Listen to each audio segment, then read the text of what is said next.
जय हिंद दोस्तों, मैं नीरज कुमार एक बार फिर से आपका स्वागत करता हूं आपके अपने यूट्यूब चैनल NKS में। दोस्त, ये हमारा आज मैथ का सेशन है। जैसा कि आपने पिछले सेशन में देखा कि हमने आपको प्रमेय 7.1 समझाया।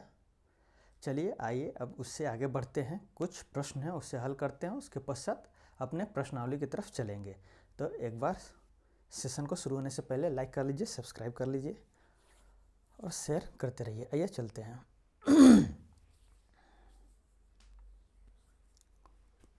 एक सेकंड रुकिएगा।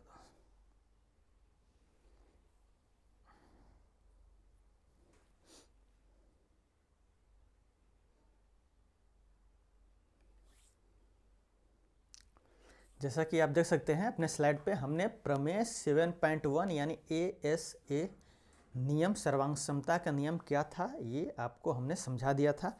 अब हमारा है उदाहरण। आइए चलिए चलते हैं, उदाहरण की तरफ चलते हैं। उदाहरण में देखेंगे, एक बार समझेंगे क्या बोल रहा है और हमें क्या निकालना है।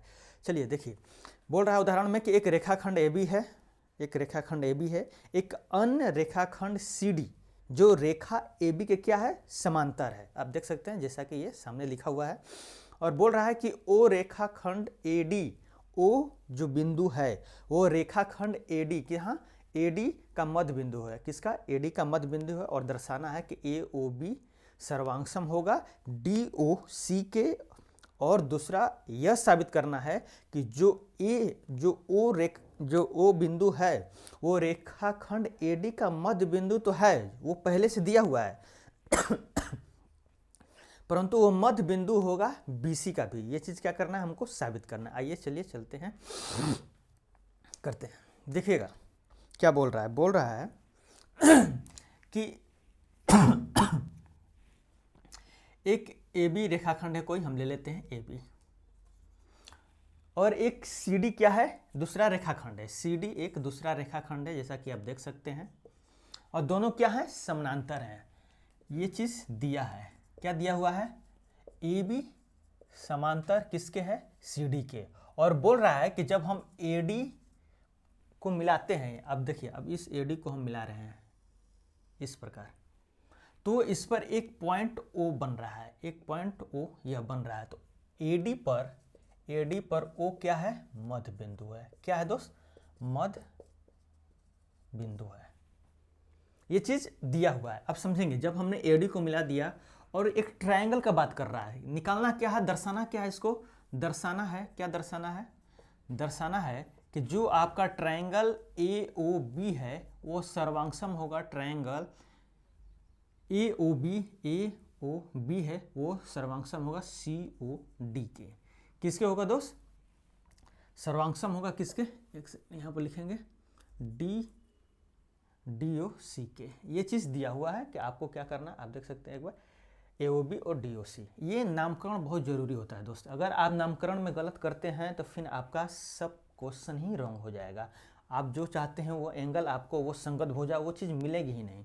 तो आपको साबित क्या करना, दर्शाना क्या है, ये चीज़ ट्रायंगल AOB। अब AOB, अब जाहिर सी बात है इसको यहाँ से मिलाना पड़ेगा। अब उसी प्रकार बोला DOC, DO, अब इसको भी क्या करना पड़ेगा, मिलाना पड़ेगा। अब इस प्रकार आप देख सकते हैं कि आपके दो ट्रायंगल बन गए हैं, ये फर्स्ट और यह सेकंड। इन्हीं दो ट्रायंगलों को क्या करना है, सर्वांगसम प्रूफ करना है। सर्वांगसम का हमारा जो हमने अपग्रित पढ़ा था दोस्त, पहले उस पर चेक करेंगे क्या है अपग्रित 7.1। उसमें यह था कि कोई एक एंगल ढूंढिए दोनों ट्रायंगलों में, वो एंगल बराबर होना चाहिए। और उस एंगल को बनाने के लिए जो दो भुजाएं उपयोग होती हैं वो दो भुजाएं भी वो दूसरे ट्रायंगल के साथ क्या होनी चाहिए, बराबर होनी चाहिए। आइए देखते हैं, अब समझेगा यहाँ पर थोड़ा।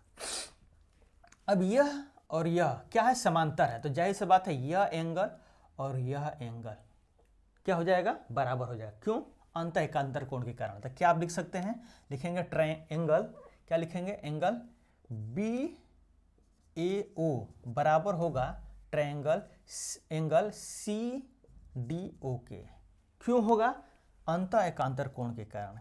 क्यों, अंत एकांतर कोण के कारण क्या होगा, बराबर होगा। ये चीज क्यों अंत एकांतर कोण के कारण बराबर होगा, क्योंकि AB और CD क्या आपस में समांतर हैं। क्यों समांतर है, अब समझेंगे।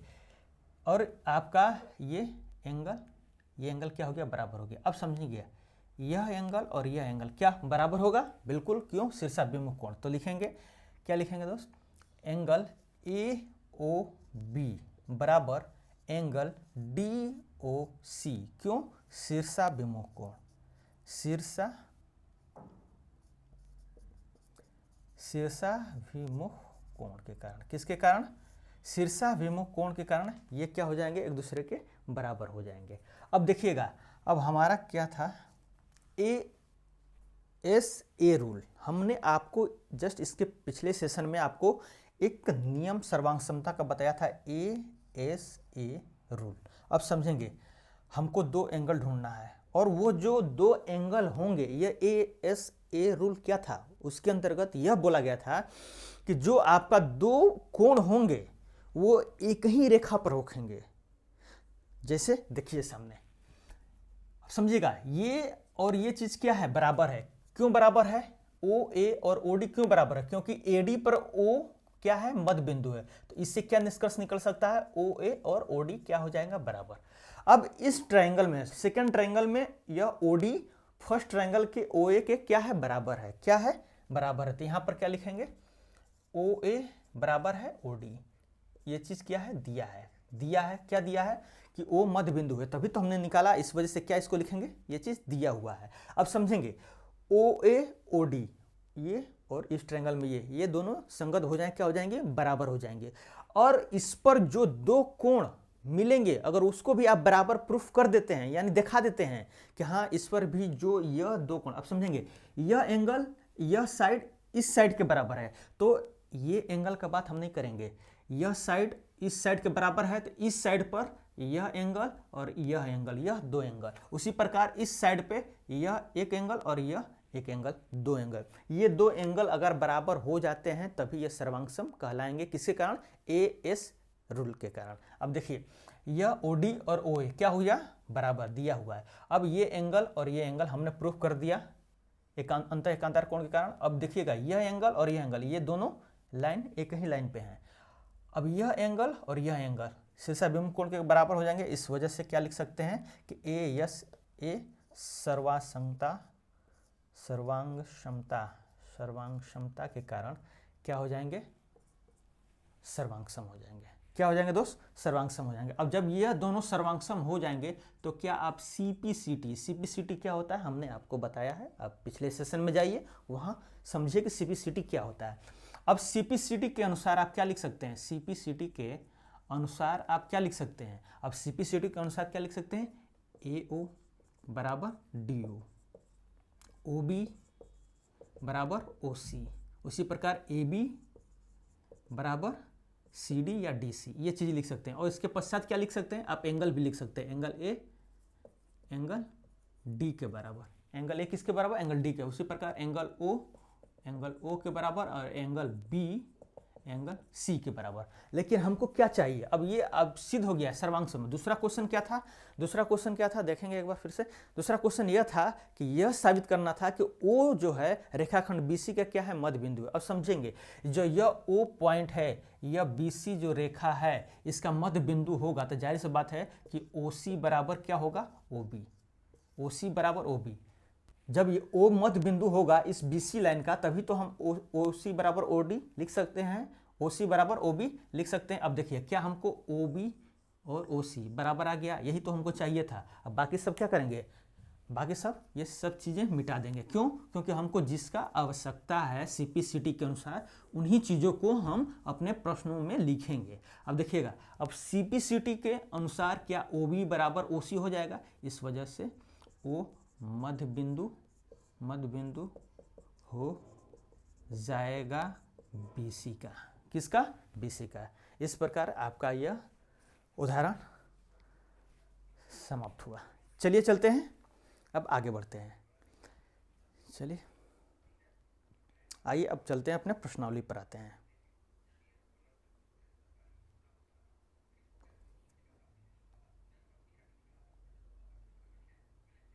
एक सेकंड दोस्त। चलिए आइए, हमने आपको उदाहरण समझाया, ये उदाहरण था आपका। अब आइए अपने प्रश्नावली पर चलते हैं। देख सकते हैं 7.1 प्रश्नावली।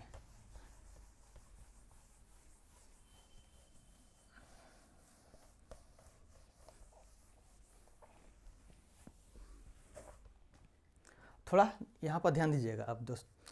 अब जो भी आप आगे प्रश्न करने जा रहे हैं, यहाँ पर त्रिभुजों को सर्वांगसम प्रूफ करना होगा। ये सर्वांगसम प्रूफ होने के लिए आपके पास दो नियम हैं, SAS रूल, जहाँ पर एक एंगल संगत एंगल हम बराबर करेंगे और उस एंगल को बनाने के लिए जो दो रेखाएं होंगी वो भी संगत भुजाएं क्या होनी चाहिए, बराबर होनी चाहिए। ये पहला नियम।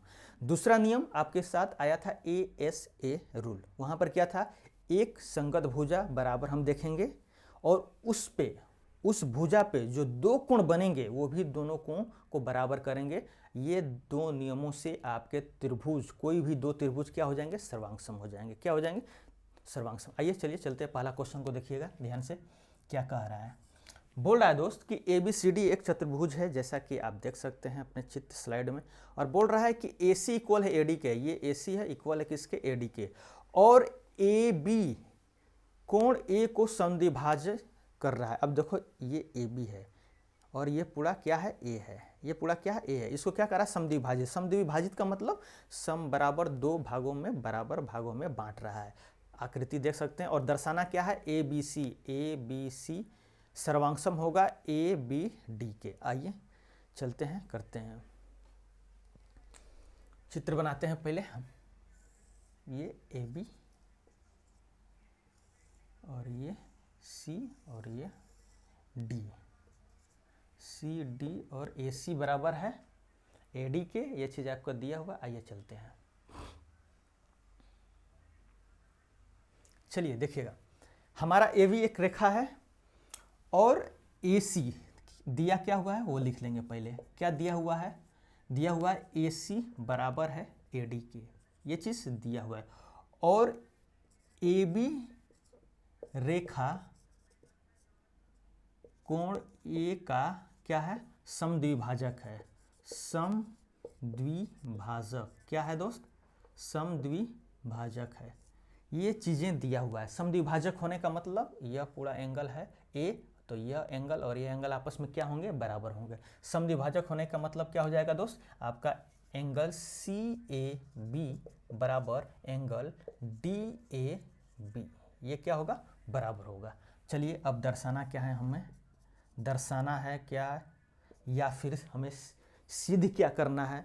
हमारे क्वेश्चन में क्या सिद्ध करना था, ट्रायंगल ABC सर्वांगसम ट्रायंगल ABD के। ये चीज़ हमको क्या करना था, सर्वांगसम सिद्ध करना था या दर्शाना था। आइए हम दो ही अपना नियम अपनाएंगे दोस्त, बार बार बोल रहे हैं, हम वही दो नियम अपनाएंगे। पहला नियम क्या था कि एक एंगल ढूंढेंगे दोनों ट्रायंगल में, दोनों अगर बराबर हो जाते हैं तो उस कोण को बनाने के लिए जो दो रेखाएं का उपयोग हुआ है वो भी, उनको भी बराबर करने का कोशिश करेंगे। या फिर एक भुजा ढूंढेंगे जिस पर दो एंगल होंगे, उनको बराबर करने का कोशिश करेंगे। अगर हो जाता है तो दोनों ट्रायंगल क्या हो जाएंगे, सर्वांगसम हो जाएंगे। आइए हमको ABC ट्रायंगल देखना है और ABD देखना है। अब सामने देखिएगा थोड़ा, यहां पर देखिएगा यह एंगल और यह एंगल बराबर है और ये चीज दिया हुआ है। क्या है, एंगल क्या लिख सकते हैं। अब इससे पहले ये देखिए, यह एंगल क्या है, बराबर, यह एंगल और यह एंगल क्या है, बराबर है। अब इस एंगल को बनाने के लिए यह AC भुजा का जरूरत है, उसी प्रकार AB भुजा का जरूरत है इस वाले एंगल को बनाने के लिए। उसी प्रकार इस एंगल को बनाने के लिए AB भुजा का जरूरत है और AD भुजा का जरूरत है। और हमारे पास दिया है कि यह भुजा इस भुजा के दूसरे ट्रायंगल के बराबर है और यह भुजा अगर इस ट्रायंगल के साथ जोड़ रहे हैं तो यह भुजा इस ट्रायंगल के साथ भी है, तो AB क्या हो जाएगा, उभयनिष्ठ हो जाएगा। अब आइए इसे लिखते हैं। क्या है अपना हमारा AC बराबर क्या है, AD, क्या है, ये चीज दिया हुआ है। क्या है, ये चीज दिया हुआ है। उसके बाद क्या लिखते हैं, CAB angle CAB angle DAB, ये भी क्या है, दिया हुआ है। ये भी क्या है दोस्त, दिया हुआ है। कहाँ से दिया हुआ है, ये समद्विभाजक है। और जो हमने निष्कर्ष में लिखा था समद्विभाजक होगा तो क्या मतलब होगा, वही चीज यहाँ पर है। और उसके बाद AB क्या है, AB क्या है, उभयनिष्ठ है। AB क्या है, उभयनिष्ठ है। अब समझेंगे, उभयनिष्ठ है। अब हमारा देखिए SAS रूल, यही तो हम दो नियम पढ़े हैं। यस रूल पढ़े हैं या फिर ए रूल पढ़े हैं, जिसके अनुसार क्या हो जाएगा, सर्वांग सम हो जाएगा। क्या हो जाएगा दोस्त, इसलिए ट्रायंगल ए बी सी सर्वांग सम ट्रायंगल ए बी डी क्या हो जाएगा, ये चीज इस प्रकार क्या हो जाएगा दोस्त, सर्वांग सम हो जाएगा। उसके पश्चात देखिए क्या बोल रहा है कि बीसी और बीडी के बारे में आप क्या कह सकते हैं। अब देखिएगा बीसी और बीडी, तो इस वजह से लिखेंगे, क्या लिखेंगे, सीपी सीटी के अनुसार, किसके अनुसार, सीपी सीटी के अनुसार बीसी बराबर क्या हो जाएगा, बीडी। क्या हो जाएगा दोस्त, प्रश्न में बोल रहा है कि बीसी और बीडी के बारे में आप क्या कह सकते हैं, तो बीसी किसके हो जाएगा, बीडी के बराबर हो जाएगा। इस प्रकार आपका ये 7.1 का पहला क्वेश्चन हो गया दोस्त। आई थिंक बहुत आराम से और अच्छे धीरे धीरे बता रहे हैं आपको, आशा करता हूँ समझ में आ रहा होगा। चलिए चलते हैं अपने सेकंड क्वेश्चन की तरफ। एक बार सेकंड क्वेश्चन को पढ़िएगा, उसके बाद करते हैं।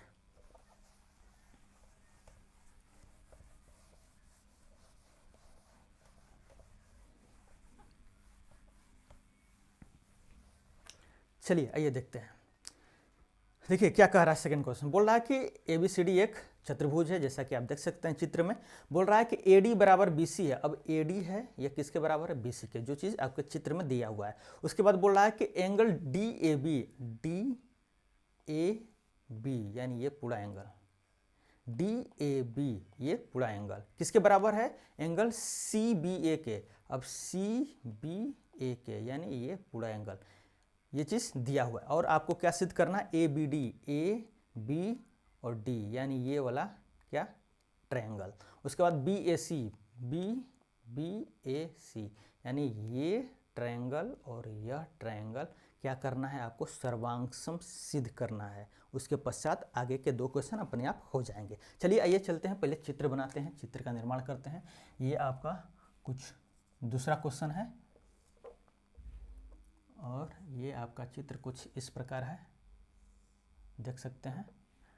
ये आपका A है, D है और B है और C है और ये चीज़ इस प्रकार है और ये चीज़ आपका इस प्रकार है। ये एंगल और ये एंगल की बातें कर रहा है और ये साइड आपस में क्या है। पहले हम क्या लिख लेंगे, पहले लिख लेंगे कि क्या हमें प्रश्न में दिया हुआ है। दिया क्या हुआ है, ABCD AD दिया हुआ है, AD BC के बराबर है, ये चीज़ दिया हुआ है। और उसके बाद दिया हुआ है कि एंगल DAB बराबर है एंगल CBA के।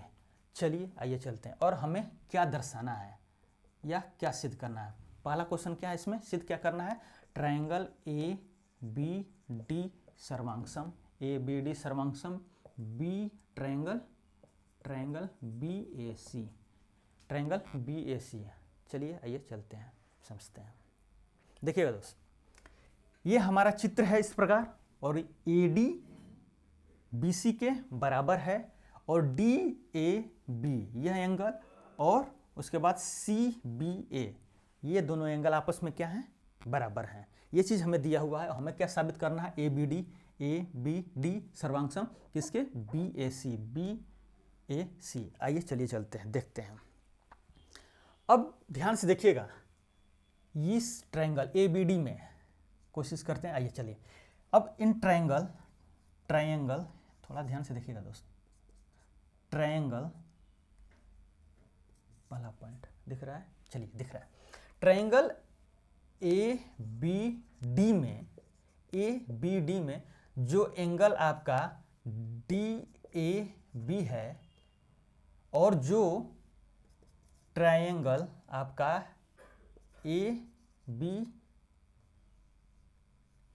BAC में दोस्त जो एंगल यहाँ पर ध्यान से लिखिए, देखते हैं, यहाँ पर देखिएगा, लिख देते हैं।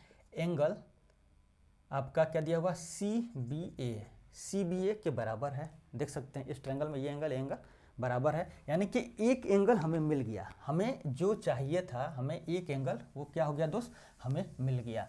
तो हम डायरेक्ट क्या लिख सकते हैं, डायरेक्ट क्या लिख देंगे, यही चीज़ लिख देंगे। क्या लिख देंगे, angle DAB equal to CBA और ये चीज़ क्या है, दिया हुआ है। चलिए, हमको एक एंगल तो मिल गया और अगर हमने एक एंगल प्राप्त कर लिया तो अब ये देखेंगे कि उस एंगल को बनाने के लिए क्या वो जो दो रेखाएं हैं क्या वो भी आपस में इक्वल हैं? अगर वो भी आपस में इक्वल हो जाएंगे तो वो दोनों ट्रायंगल क्या हो जाएंगे? सर्वांगसम हो जाएंगे। आइए अब इस वाले ट्रायंगल को देखिए, इस वाले एंगल को ध्यान से देखिएगा, इस वाले एंगल को जो ट्रायंगल आपका बी ए सी में है, ध्यान से देखिएगा, इस वाले जो हम ओवरलैप कर रहे हैं इस वाले ट्रायंगल में ध्यान से देखिएगा, यह जो एंगल है इसको बनाने के लिए BC का प्रयोग हुआ है और AB का प्रयोग हुआ है। तो आइए देखते हैं क्या है ये एंगल को, अब ध्यान से देखिएगा, इस वाले एंगल को क्या क्या प्रयोग हुआ है? BC का प्रयोग हुआ है और AB का प्रयोग हुआ है। चलिए ये हमने लिख लिया। अब देखिए, अब ये जो ट्रायंगल है, अब इस ट्रायंगल को ध्यान से देखिए, ये जो ट्रायंगल है इस ट्रायंगल को ध्यान से देखिए, इस एंगल को बनाने के लिए AD का प्रयोग हुआ है, AD का प्रयोग हुआ है और AB का प्रयोग हुआ है। यही चीज़ें तो हैं दोस्त, यही चीज़ें हैं बस। अब देखिए, अब हमारा एक एंगल मिल गया है और यह BC बराबर क्या AD हम लिख सकते हैं? लिख सकते हैं बिल्कुल। क्यों? क्योंकि यह चीज़ दिया हुआ है, ये चीज़ क्या है? दिया हुआ है। उसी प्रकार अब देखिए AB और AB बराबर क्या हो जाएगा? AB बराबर क्या हो जाएगा? AB। अब क्या हो जाएगा? ये उभयनिष्ठ। क्या हो जाएगा? ये उभयनिष्ठ। इस वजह से इसलिए हम क्या कह सकते हैं? ट्रायंगल ABD सर्वांगसम ट्रायंगल BAC। ये क्या हो गया? प्रूफ हो गया। ये क्या हो गया दोस्त? साबित हो गया कि हमारा ये दोनों जो ट्रायंगल दिया हुआ है वो क्या हो गया? सर्वांगसम हो गया। अब चलिए नेक्स्ट क्वेश्चन देखिए, दूसरा क्वेश्चन क्या कह रहा है, अब समझिएगा। दूसरा क्वेश्चन बोल रहा है कि BD को AC के बराबर कीजिए, BD को AC के बराबर कीजिए। अब आपने यहाँ पर थोड़ा ध्यान से देखिएगा, क्या है? BD को AC के बराबर कीजिए और तीसरा क्या क्वेश्चन है? एंगल ABD को एंगल BAC के बराबर। आइए सामने देखिएगा।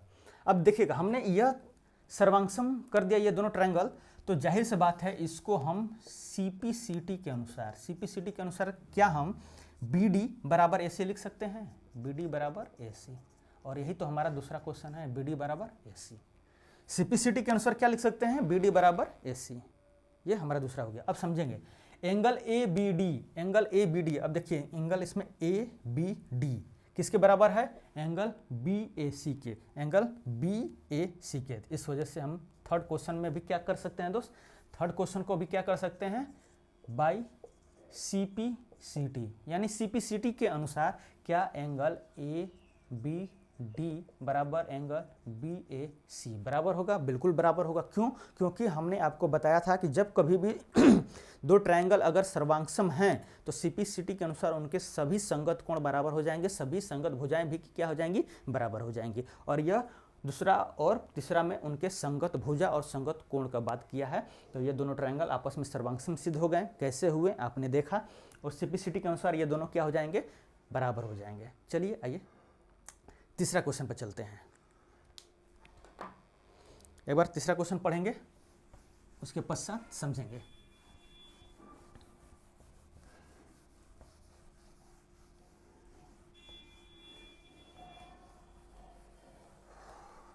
चलिए आइए देखिए तीसरा क्वेश्चन क्या कह रहा है। देखिएगा, बोल रहा है दोस्त कि एक रेखाखंड है, जैसा कि आप देख सकते हैं AB और AD। AB जो है उस पर AD पर और BC पर क्या है? बराबर लंब है। यानी कि ये जो AB है यह AD पर लंब है और किस पर? BC पर भी क्या है? लंब है। जैसा कि आप आकृति में बिल्कुल देख सकते हैं, स्पष्ट रूप से दिखाई दे रहा है। अब दर्शाइए, अब क्या दर्शाना है, क्या हमको साबित करना है, क्या हमको प्राप्त करना है? CD रेखाखंड AB को समद्विभाजित कर रहा है। अब देखिए CD क्या है? ये CD है और रेखाखंड AB को क्या कर रहा है? समद्विभाजित कर रहा है। मतलब कि हमको क्या साबित करना है अंततः? कि OA बराबर OB। ध्यान समझिएगा। आइए पहले चित्र बनाते हैं, उसके बाद समझते हैं।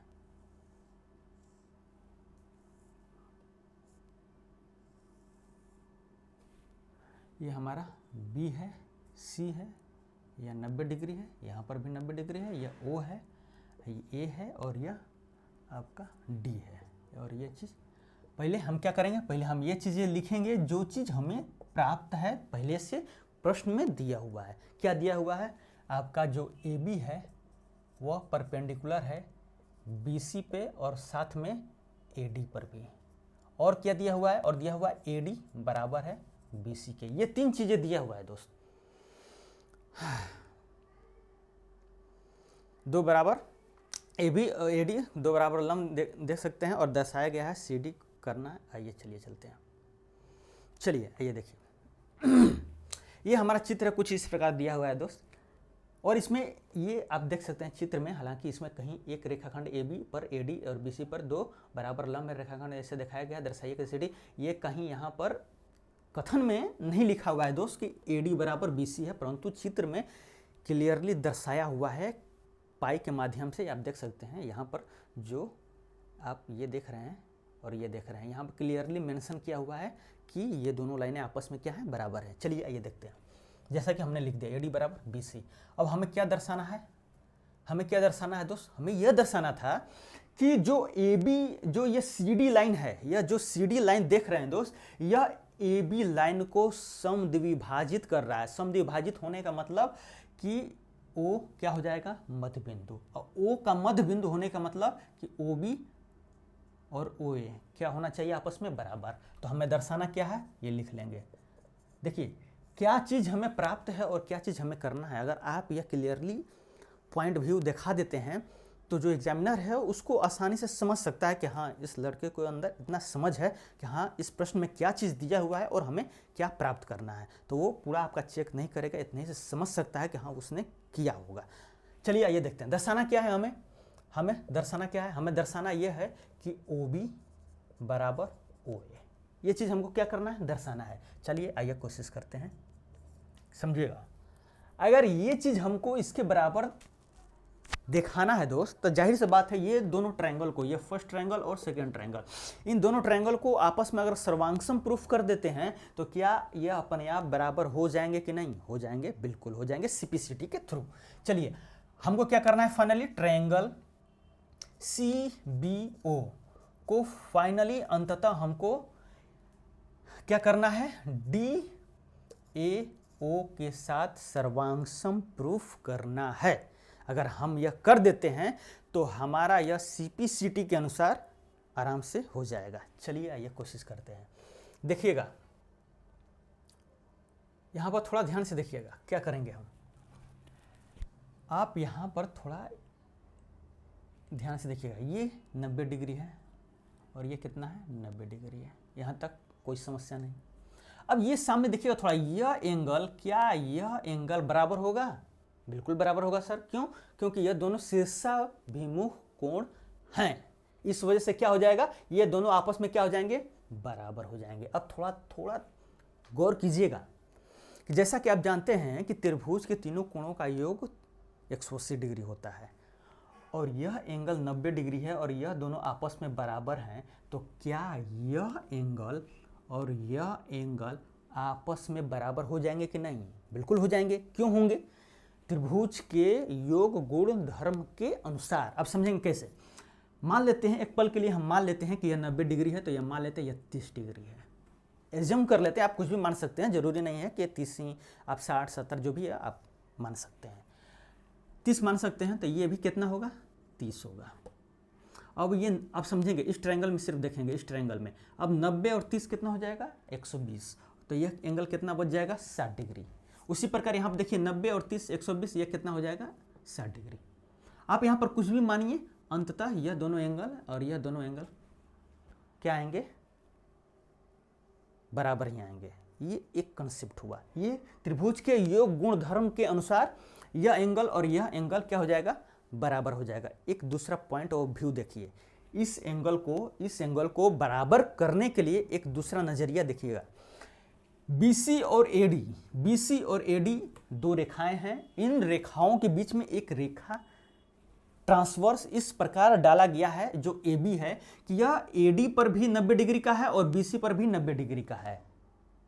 समझेंगे? यह दो रेखाएं हैं। अगर हम यह रेखा खींच रहे हैं, अगर यह रेखा इस पर भी 90 डिग्री बना रहा है और इस पर भी 90 डिग्री बना रहा है, तो यह रेखा L और M आपस में क्या हो जाते हैं? पैरेलल। आपस में क्या हो जाते हैं? पैरेलल हो जाते हैं।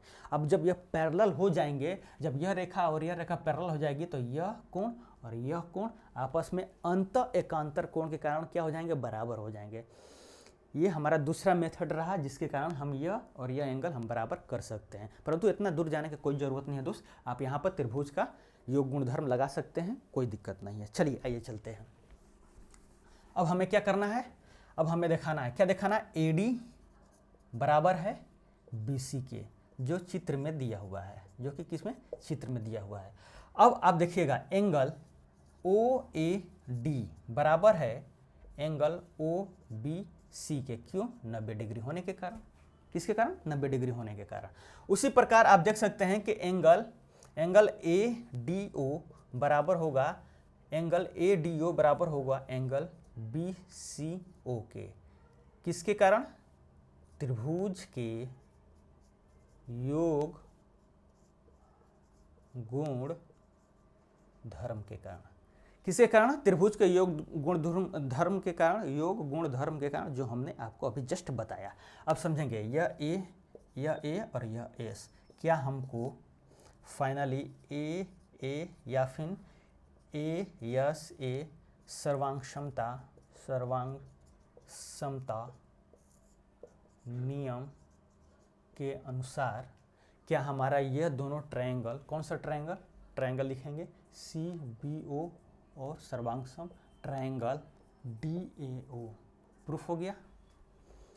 इसके कारण ASA के कारण क्या हो गया, यह प्रूफ हो गया। चलिए आइए देखते हैं इसके आगे क्या करना था।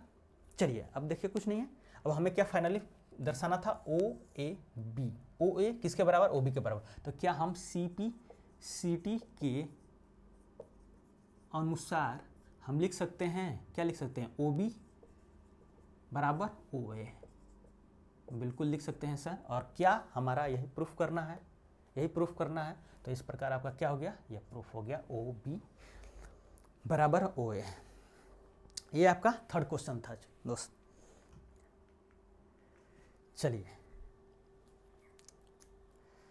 चलिए आइए देखते हैं फोर्थ क्वेश्चन, फिफ्थ और एक सेकंड दोस्त, सिर्फ एक सेकंड देंगे। 8 क्वेश्चन है। चलिए आज हम लोग 4 क्वेश्चन तक कंप्लीट कर लेते हैं। नेक्स्ट सेशन में जब मिलेंगे तो 4 क्वेश्चन और बचे रहेंगे, उन्हें हम कंप्लीट करेंगे। आइए 4th क्वेश्चन को पढ़िएगा, प्रश्न को पढ़िएगा, समझिएगा और अच्छे पूर्वक समझेंगे क्या चीज़ें हैं, क्या चीज़ें कह रही हैं, हमें क्या चीज़ें निकालना है, इन सभी चीज़ों को ध्यान देते चलना है। आपको 2 ही व्यू क्लियर होना चाहिए दोस्त कि क्या चीज़ें दिया हुआ है और हमें क्या चीज़ निकालना है और उस निकालने के लिए हमें क्या प्रोसेस अपनाना है। चलिए आइए चौथा देखिए क्या कह रहा है। चौथा प्रश्न देखिएगा, बोल रहा है कि L और M 2 समांतर रेखाएं हैं। जैसा कि आप देख सकते हैं L और M क्या समांतर है, पहले ही इसने कह रखा है, इसमें कोई डाउट नहीं, पहले ही दे दिया है क्या है, समांतर हैं। जिन्हें समांतर रेखाओं P और Q एक अनुयुग्म प्रतिच्छेद कर। अब समझिएगा, यह PQ जो P और Q रेखा है ये भी आपस में समांतर हैं और इनको प्रतिच्छेद कर रहे हैं, जैसा कि आप देख सकते हैं। और आपको क्या दर्शाना है, फाइनली इससे जो निर्माण हो रहा है ABC, यानी यह ट्रायंगल और CDA और यह ट्रायंगल दोनों क्या है, सर्वांगसम है। चलिए पहले चित्र बनाते हैं। ये हमारा आपका L और M रेखा हो गया, ये हमारा P और Q रेखा हो गया, और इसी प्रकार हमारा ये निर्माण हो गया ट्रायंगल का। ये पॉइंट है A, उसी प्रकार B, और ये हमारा पॉइंट है C, और ये हमारा पॉइंट है D। चलिए सबसे पहले क्या करना है, क्या चीज़ दिया हुआ है, दिया हुआ है L पैरेलल है M के, P पैरेलल है Q के, बस यही चीज़ें हमको दिया हुआ है, प्रतिच्छेद करते हैं। और हमें क्या निकालना है या दर्शाना है या सिद्ध करना है, क्या सिद्ध करना है, ट्रायंगल ABC सर्वांगसम ट्रायंगल किसके, CDA के, क्या करना है, हमें सर्वांगसम प्रूफ करना है। चलिए आइए चलते हैं, आइएगा देखिएगा। ये चित्र इस प्रकार दिया हुआ है, बोल रहा है LM पैरेलल है, यह रेखा और यह रेखा क्या है, आपस में पैरेलल है, समांतर है, यानी समांतर है। P और Q भी समांतर, P और Q क्या है, ये दो रेखाएं समांतर है। हमको फाइनली दर्शाना है कि जो ABC होगा यानी ABC ये ट्रायंगल फर्स्ट ट्रायंगल CDA यानी यह दूसरे ट्रायंगल के क्या होना चाहिए, बराबर होना चाहिए। यही चीज हमको प्रूफ करना है। चलिए आइए चलते हैं, देखिएगा इस प्रूफ करने के दौरान दोस्त सिंपल बात दो ही चीज याद रखिएगा, AS रूल और ASA रूल, यही दो रूलों को अप्लाई कीजिएगा। अगर एक रूल नहीं लगता है तो दूसरा रूल लगाइएगा। दोनों रूल में से कोई एक रूल आपको नज़र आ जाएगा लगते हुए। जब नहीं लगेंगे तो आगे क्या प्रोसेस होगा उनके बारे में हम आगे अच्छे तरीके से बात करेंगे। चलिए आइए चलते हैं, देखिएगा ABC में ध्यान से देखिएगा, क्या यह एंगल नामकरण दे देते हैं फर्स्ट और यह सेकेंड, क्या फर्स्ट और सेकेंड एंगल इक्वल हो सकते हैं? बिल्कुल सर हो सकते हैं, क्यों नहीं होंगे। यह एंगल और यह एंगल इक्वल होंगे क्योंकि यह रेखा और यह रेखा आपस में क्या है, समांतर हैं। तो यह सर जो 1 और 2 है यह अंत एकांतर कोण है। अंत एकांतर कोण क्या होते हैं पिछले सेशन में बहुत अच्छे तरीके से समझाए हो। अगर आप नहीं पढ़े हैं तो वहाँ पर पहले इन शब्दों को क्लियर कीजिए कि अंत एकांतर कोण है, संगत कोण क्या है, एक ही ओर के अंत कोण क्या है, शीर्षाभिमुख कोण क्या है, इन सभी शब्दों को पहले क्लियर कीजिए। उसके पश्चात आप ये वीडियो देखें या आगे बढ़ें तो बेहतर होगा और अच्छे से समझ में आएगा। चलिए ये चलते हैं, एंगल 1 और एंगल 2 लिख सकते हैं, एंगल 1 और एंगल 2। क्यों? अंत एकांतर कोण, अंत एकांतर कोण होने के कारण बराबर हैं। अब एंगल 1 आप लिख सकते हैं BCA आप लिख सकते हैं। हम इस वजह से नहीं लिख रहे हैं ताकि आपको क्लियरली दिखे कि 1 एंगल कौन है, 2 एंगल कौन सा एंगल है। अब BCA लिखेंगे लेकिन आप जब बनाएंगे प्रॉपर, आप जब एग्जाम में बनाएंगे तो इस एंगल 1 की जगह आप क्या लिखेंगे, एंगल 1 की जगह क्या लिखेंगे, आप एंगल BCA लिखेंगे। उसी प्रकार एंगल 2 की जगह क्या लिखेंगे, एंगल 2 की जगह क्या लिखेंगे, DAC, ये एंगल ऐसे लिखेंगे। चलिए आइए अब समझिएगा थोड़ा, क्या हमारा यह एंगल थर्ड और यह एंगल फोर्थ बराबर होगा? बिल्कुल सर बराबर होगा। क्यों? क्योंकि P और Q भी समांतर हैं। तो इनको यह रेखा जब ट्रांसवर्स कर रही है तो यह एंगल और यह एंगल अंत एकांतर कोण बनेंगे। ये भी क्या होंगे, अंत एकांतर कोण। तो यहाँ पर क्या लिखेंगे आप, क्या लिखेंगे दोस्त, लिखेंगे आप BAC बराबर होगा, किसके बराबर होगा, एंगल DCA के। और क्या रीजन है, वही रीजन है अंत एकांतर कोण। क्या रीजन है, अंत एकांतर कोण। अब समझेंगे, यह और यह और यह और यह, ये सभी दोनों ट्रायंगल के दोनों कोण एक ही भुजा पर हैं। कौन से भुजा पर, AC पर। किस पर, AC पर। थर्ड क्या हो जाएगा, AC बराबर AC जो उभयनिष्ठ है। क्या है दोस्त, उभयनिष्ठ है। तो इसलिए कह सकते हैं ASA। अब देखिए यह एंगल है, यह एंगल है और यह साइड है। और हमने पढ़ा है SA यह सर्वांग क्षमता नियम से क्या हो जाएगा, यह एंगल यह ट्रायंगल दोनों आपस में क्या हो जाएंगे, सर्वांगसम हो जाएंगे। आप देख सकते हैं इन सभी चीज़ों को एक बार, अगर आपको अभी इन चीज़ों को एक बार आप रिवाइंड कर रिवीजन कर आप चाहेंगे रिवीजन करना तो इनको आप स्पीड बढ़ाकर अपने स्पीड को इंक्रीज कर आप देख सकते हैं जल्दी, ताकि आपको समझ में आ जाए कि एक बार फिर से हम रिवीजन कर सकें, समझ सकें कि हाँ कहाँ क्या चीज़ें क्या नियम लगे हैं। तो चलिए दोस्त मिलते हैं, यहाँ पर 4th क्वेश्चन समाप्त हुआ। आगे मिलेंगे हम और बाकी जो 4th 5th जितने भी क्वेश्चन होंगे बचे होंगे उनको नेक्स्ट सेशन में हम पूरा कर लेंगे और इसी तरह अपने सिलेबस की तरफ आगे बढ़ते चलेंगे और हम और आप मिलकर इस क्लास को अच्छी तरीके से समझेंगे, मैथ को एकदम बिल्कुल आसानी तरीके से। तो चलिए मिलते हैं अपने नेक्स्ट क्लास में। Have a nice day, God bless you, जय हिंद।